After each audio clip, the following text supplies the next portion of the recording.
So now that we've had a discussion of the potential future states of nature, that is what the world may look like, we now want to start looking at what approaches we're going to need to take in order to make a decision in a given environment.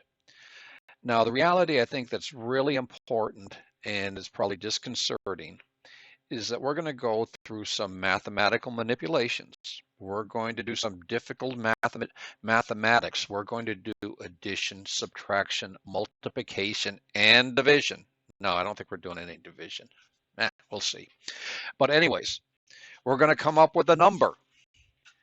But the unfortunate thing is the number isn't the answer. The number is information that's going to help you make the decision. You will still have to make the decision. You will have to understand what the number means. So please, please, please recognize that this is not an arithmetic course. As I suggested, addition, subtraction, multiplication. No one's impressed that we can do these things, but if we can use these tools to help us make structured decisions and help us learn from our decision making, then it's going to be worthwhile. So again, it helps make the decision, but it doesn't make the decision. And you must understand what the number means. So let's take a look at some of the models that would be appropriate for the different learning and, for the different states of nature, the different decision environments. So as we talked about, if we have certainty, all it is a question of plugging the numbers into a closed form equation. Now obviously this is much simpler than what you would really need, but if we have certainty, we have profit that we know is going to be $5 per unit. We have sales equals 200 per unit. Therefore our profit will be 5 times 200 equals 1,000. Straightforward closed form equation. We now go to risk. All right, and here we have risk. Again, we have profit that we know is going to be $5 per unit. However, we don't know what the future sales are going to be exactly. We've looked and analyzed and we've figured out that there's a 30% probability that we'll sell 100 units. There's a 50% probability that we'll sell 200 units, and there's a 20% probability that we'll sell 300 units.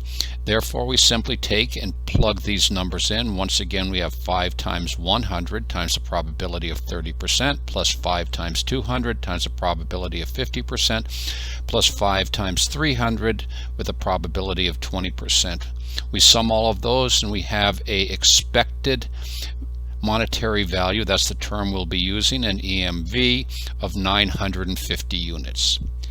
And then we have uncertainty. And when we're dealing with uncertainty, we have, again, we know what our profit's going to be, but we don't know what our sales are going to be. Therefore, we can't come up with a number. That's just a function of plugging something into an algorithm. We have to do some different types of manipulation, different types of thinking. So as we go through this today, we're going to concentrate on trying to figure out how do we make decisions with uncertainty and how do we make decisions with risk. So when we're dealing with uncertainty, which is the thing we left hanging there, we have 4 different approaches that we can take, okay? And if we look at it, these approaches are maxi-min, maxi-max, Laplace, and mini-max regret. Don't they sound wonderful, okay? So basically, maxi-min, we want to take the alternative with the best worst payoff. Think about that for a minute. I want the alternative with the best worst payoff. This is someone who looks at the world and with the thing of the glass is half empty. We want to know what the worst is and take the least of the worst. Then we have the maxi-max. This one's much more straightforward. We want to take the alternative with the best payoff. Okay, that's someone who's an optimist. The glass is half full. Then we have Laplace, which is a fancy way of saying it's the average. So we want to take the alternative with the best average. That assumes all the probabilities, it assumes that all the payoffs have equal probabilities. And lastly, we have, and this one is always fun, mini-max regret. That is, we want to pick the alternative with the best worst outcome. That is, if we look at it in hindsight, we kick ourselves in the butt the least for having chosen X as opposed to Y. And so we'll go through how we make the choice for each of these alternatives. So the first thing we need to do when we do any of this stuff is to develop what we refer to as a payoff table. Payoff table is very simple. We have alternatives and we have the future states of nature. So in this situation, we're going to look at our choice of whether we should build a small, medium, or large manufacturing facility. And the potential future demand, which will determine which is the best facility, can either be low, medium, or high. Okay, so our future demand can be low, medium, and high, and we can build a small, medium, or large facility. Now, then we have to fill in the payoff table.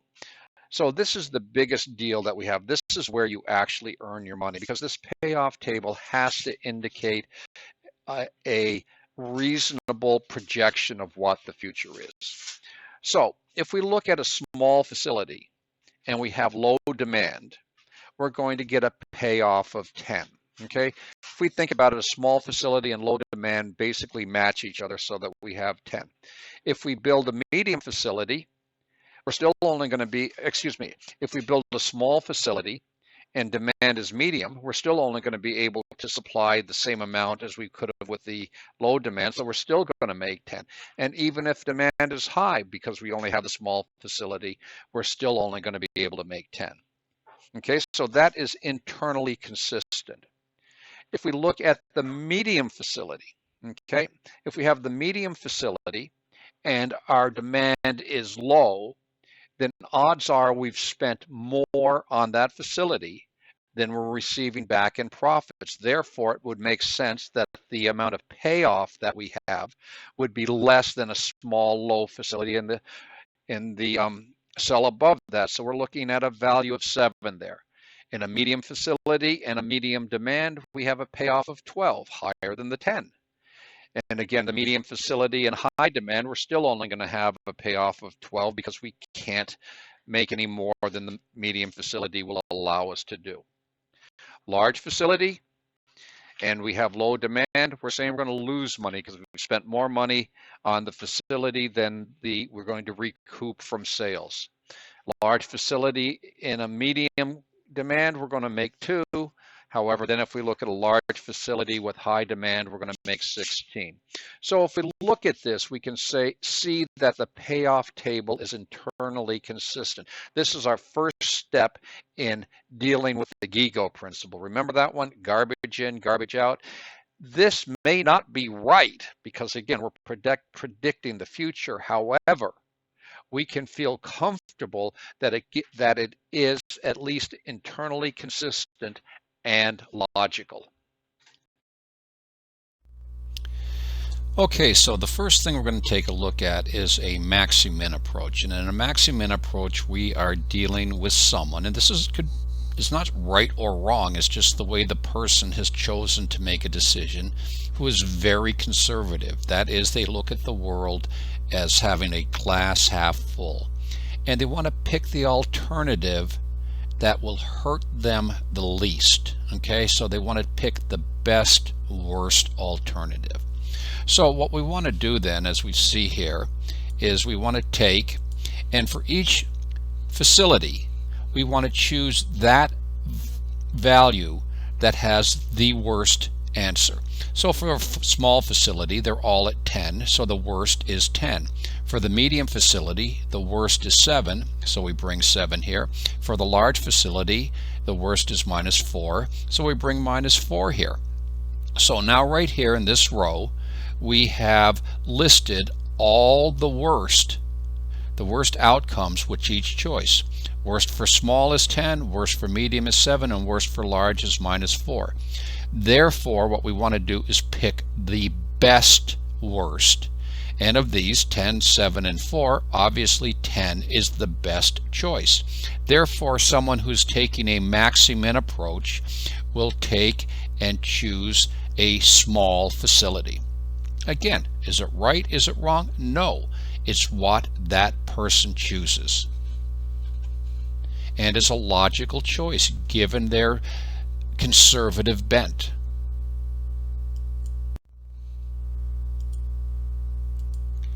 Now we have the opposite situation. We're looking at a maxi-max.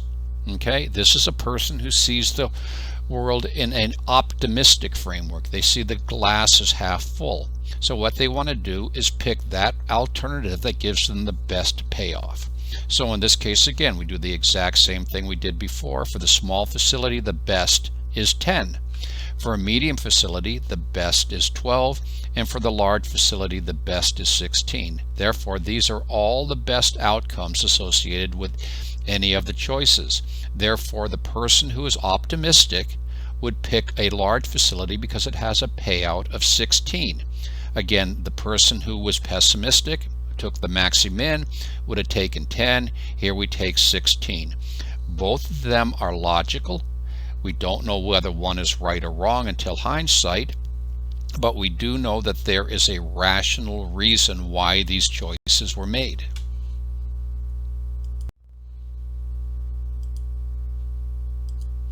So again, now we have the Laplace, which is a fancy way of saying average. And so therefore we're saying, I don't know, I can't decide if I'm conservative, I can't decide if I'm pessimistic, optimistic, I don't know. So I'm just going to assume that anything can happen, and if I don't know anything can happen, I'm just going to take the average. So what do? I take the sum of the rows, 10, 30, divided by 3 gives me a value of 10. Here we sum 7, 12, and 12, which is 24, and 7 is 31, divided by 3 is 10.3.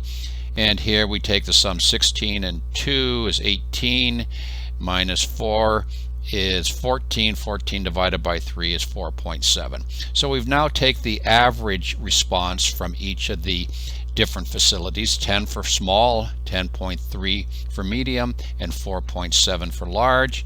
And if we're looking at that, 10.3 in this case is the optimal solution. It has the highest value. Therefore, we will choose the medium facility. Again, right, wrong, we don't know, but we do know that this is the solution that logically would take place given someone's preference to just take the average as opposed to being pessimistic or optimistic. Okay, so here we're going to get a little bit complicated. Again, the arithmetic isn't hard. We just have to follow the logic and understand what's going on. So in this case, this is sort of the Monday morning quarterback. I want to look back and say, let me make the choice that I don't kick myself for having made. Okay, let me make the choice that minimizes my regret. Okay, so this is what we're saying is here is I want to minimize my maximum regret. So if we look at this, the way we think about it, if there was the future state of nature was low, okay, the best choice we could make would be 10. Okay, this is the payoff table we had previously. So if the future state of nature was low, the best payoff would be 10. So what we want to look at is the difference between this best choice and the alternative choices. So in this case, we have 10 minus 10. So we have a value of 0. So there is no regret associated with this. For the medium facility, we have 10 minus 7.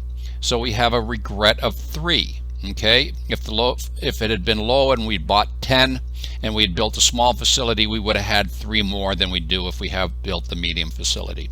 And again, if we go here for the large facility, we could have got 10. We have minus 4, therefore my regret is 14. So all we're doing is taking the best one in each column and then subtracting the other values from them. Over here, if it was a medium facility, we would choose 12 if we knew that was going to happen. So we have 12 less 10 gives us 2. 12 less 12 gives us 0.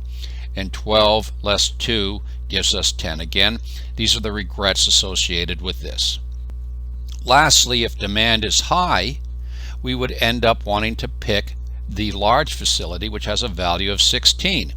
Again, we go that if we built the small, it would be 10, or it would be 16 less 10, we have a regret of 6. 16 less 12, we have a regret of 4, and 16 less 16, we have 0 regret. Okay, so in this case, we now have valued the regrets that we would have given that one of these future states of nature occurred and we made another choice. So again, now what we want to do is pick the worst regret from each choice. So for the small facility, the worst regret is 6. For the medium facility, the worst regret is 4. And for the large facility, the worst regret is 14. We want to pick that option that has the minimum regret. 6, 4, and 14, the minimum regret here is 4. So again, I mean, this might take a little bit to think about, but just take the steps, go step by step by step, and think about what you're trying to do. Again, we've got all these numbers. The arithmetic isn't hard, but it's sometimes it's a little bit convoluted as to how we're thinking about it and what we're using it to make decisions on. So again, here we want to minimize our maximum regret. This is a logical approach that allows us to do that. Okay, so now we want to move to a situation where we have risk. Okay, and we have here, as you can see, we have the same payoff table that we've been using all the way along: small, medium, and large facility, low, medium, and high demand, and the same payoffs. However, what we've added here is the probability of these future states of nature. There's a 30% chance of it being low, a 50% chance of being medium, and a 20% chance of being high. So what we need to do then is we're going to take and set up a payoff table that includes the information associated with the probability. So all we're going to do is take each value and multiply it times its probability. So we have 10 times 0.3 is 3. 7 times 0.3 is 2.1, and minus 4 times 0.3 is minus 1.2. Again, 10 times 0.5 is 5. 12 times 0.5 is 6. 2 times 0.5 is 1. Over here, 10 times 0.2 is 2. 12 times 0.2 is 2.4, and 16 times 0.2 is 3.2.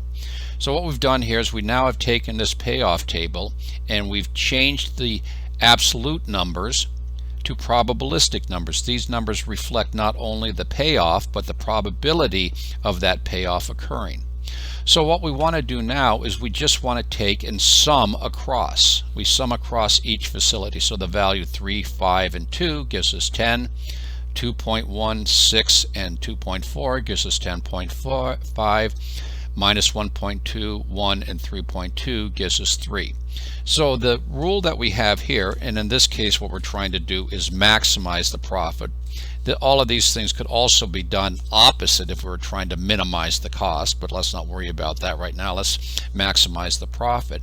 So the approach that would give us the highest expected monetary value would be a medium facility with a value of 10.5. Okay, so using a probabilistic approach, we would select a medium facility with a payoff of 10.5. Now again, if these numbers are correct, then this is the best choice. Are they correct? We don't know. Now again, recognize that we will not get a payoff of 10.5. We will get one of these payoffs right here. Okay, these are the payoffs for the individual choices. However, given the fact that we make this decision at a number of times over and over and over again, this is going to be the payoff that we have. So this is what we refer to as the expected monetary value.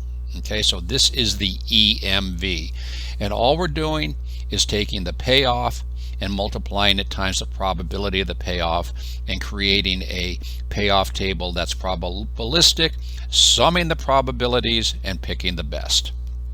Now we might ask ourselves, okay, we have probabilities, but what if I was able to get more information, right? What if I was able to get perfect information?